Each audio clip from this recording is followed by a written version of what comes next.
I guess liberals forgot when Tim Kaine told liberals to fight Republicans in the streets. Let's remind them. This morning brought with it more politically motivated violence as a man opened fire on lawmakers who were at a park in Virginia playing baseball. These upper-level congressmen were reportedly minding going through their normal routine, when a gunman shot 5,100 rounds, injuring at least 5 including congressmen and aides. Anyone could really start shooting for any reason around D.C., it's a pretty explosive place, but one eyewitness report has us all fearing for the future of our nation.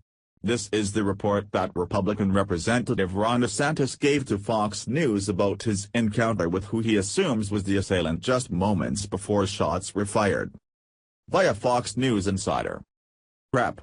Ron DeSantis, RFL, described a very strange encounter with a man shortly before House Majority Whip Steve Scalise was shot during a congressional baseball practice in Alexandria, Virginia. Scalise was shot in the hip and some of his security team members were also reportedly wounded.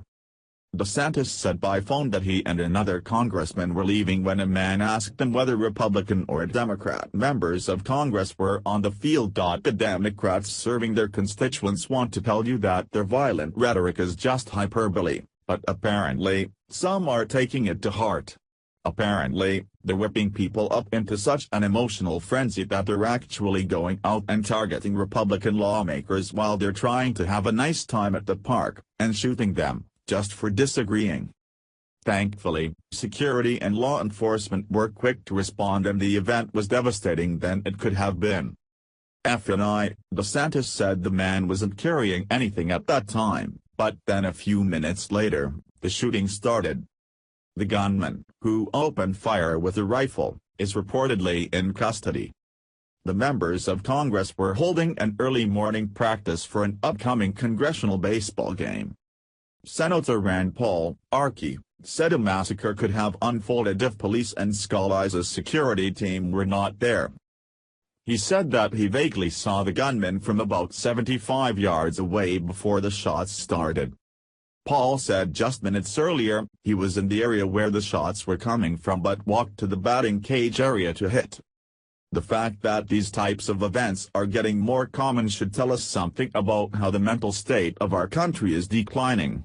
The general population seems to think that it's acceptable to express their emotions by doing harm to others, and then the media downplays it or points the finger back at the victims.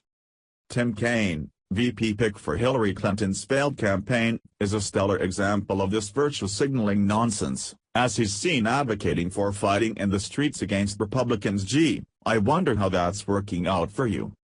There was a time when the two political parties disagreed but were all still working toward a goal of a better country. Obviously now it's a fight to the death, winner takes all, use whatever means necessary. The objective of public servants should be to make sure that the entire public is served and to do whatever they can to make the country better for all. The self-serving nature of many of our elected officials is beginning to resemble a nasty divorce, and we the people are just the kids, caught in the middle, and recent events should alert us that not everyone is emotionally ready to deal with it, and some seem to be taking sides and acting out.